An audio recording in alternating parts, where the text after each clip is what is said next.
বন্ধু, আমার বাপ খুব অসুস্থ, আমাকে 20,000 টাকা দিতে পারবে ইমার্জেন্সি? না না না, আমি টাকা দিতে পারবো না।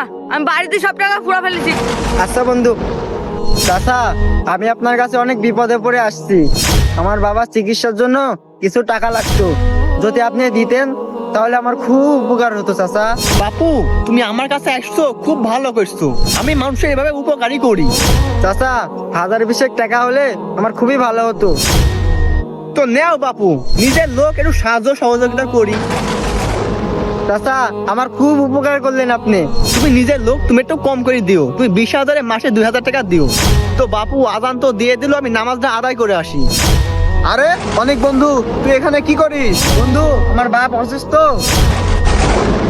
আপনি হাজি মানুষ হয়ে যে সুদ খান, জানেন না আপনি সুদ খাওয়া হারাম? বন্ধু, আমি তোকে টাকা দিব, তুই ওই সুদের টাকা ফেরত দে। আর চল বন্ধু, ভাই।